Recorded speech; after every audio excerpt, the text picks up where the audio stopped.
Medea, welcome to Democracy Now! Can you respond to President Obama's speech and the fact that the vast majority of Americans polled support taking military action in Iraq and Syria?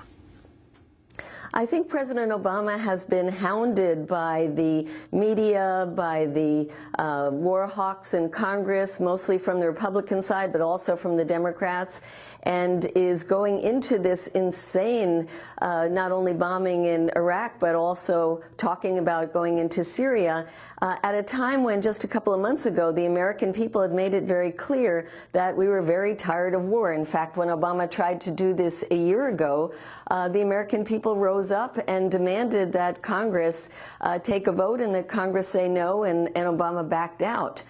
So I think the support of the American people is very skin deep, Amy, and that if we, as peace-loving people, do our job right now in getting out there and making some noise, we can actually have an impact in stopping the U.S. from getting into Syria, and I think in stopping the U.S. from this insane, never-ending war.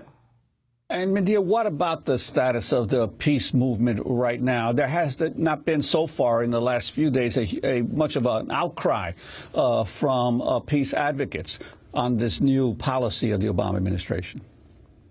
Well, the peace movement was really decimated when Obama came in and has been trying to rebuild ever since. But I think now we have to think of all of us as the peace movement. Now is the time to say, if you're an environmentalist, you better understand that war is the greatest environmental disaster and the U.S. military is the greatest polluter on the planet. If you're if you care about having money for youth groups or for infrastructure or for green energy, you better understand that sucking money into the military, we're now paying $7.5 million for just the bombing in Iraq. Imagine if we start going into Syria.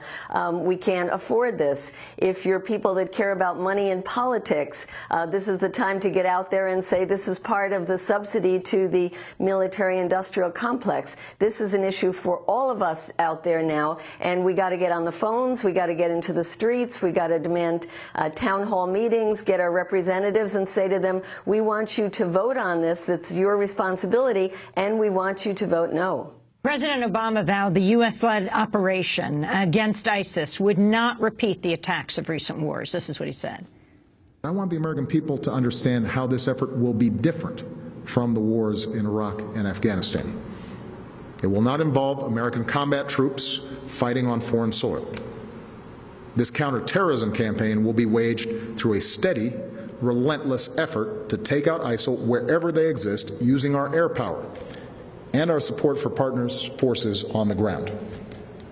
This strategy of taking out terrorists who threaten us while supporting partners on the front lines is one that we have successfully pursued in Yemen and Somalia for years, and it is consistent with the approach I outlined earlier this year, to use force against anyone who threatens America's core interests, but to mobilize partners wherever possible to address broader challenges to international order.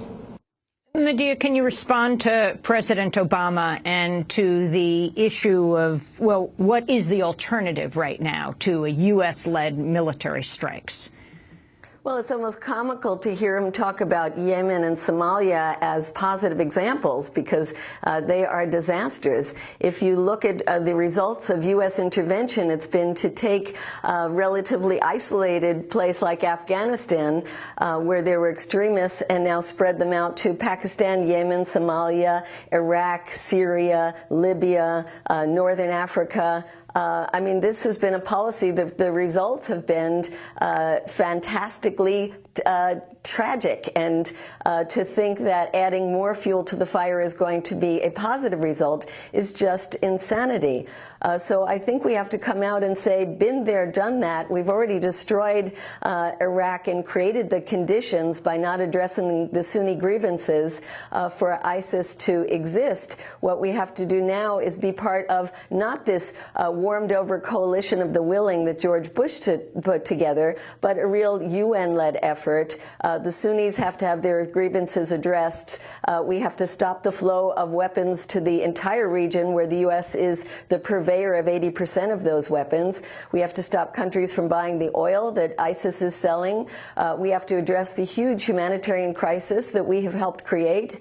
There's many things that we can do that could be positive, but certainly bombing is not one of them.